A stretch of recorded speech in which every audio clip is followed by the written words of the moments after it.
My name's Christina Bergling, and I'm going to read you a story. Continuing on with the Horror with Heart, since it is February, I'm talking about books of mine that are horror but also have some sort of romantic or sexual undertone, tension, subplot, whatever you want to call it.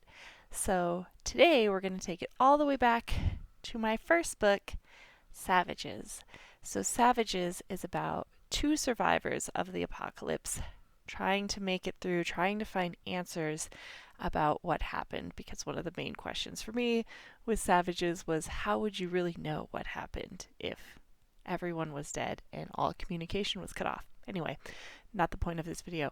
But being the last two people on Earth, some feelings develop and are explored. So, in the spirit of that pointless holiday and Horror with Heart, I'm going to read a brief excerpt from Savages and an interaction between our two survivors.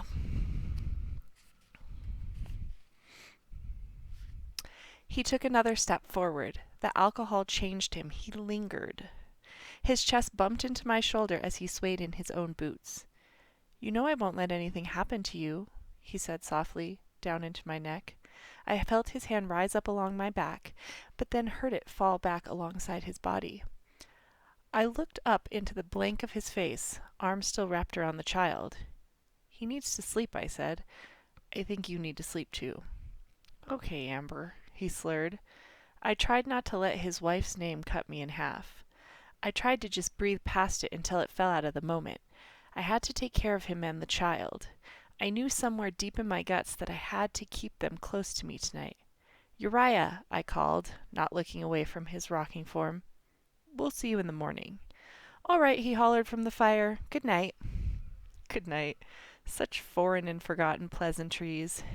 He walked sideways when I slid my arm under his and guided him. His body weight swayed against me as I tried to balance him and the child. I led us until I felt safe, far enough away. When I stopped, he wobbled to his knees. I slid the coat from his shoulders and wrapped the baby up and placed him gently on the ground. As I set the child on the dirt, I felt his hand at my hip. He guided me to my knees beside him. In the dimmest light, I could make out a lazy smile across his lips. His fingers stumbled across my cheek, and his exhales plumed alcohol against my face. I held my breath, waited. Then his body lurched to the side. I clutched his arm and leaned back to counter his fall. Struggling and shaking, I eased him to the ground beside the child.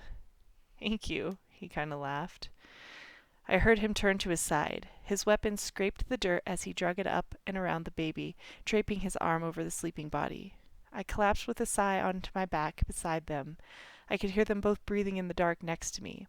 I listened to make sure I heard nothing else before my mind slipped off the edge of consciousness. Just a side note, this is not their baby.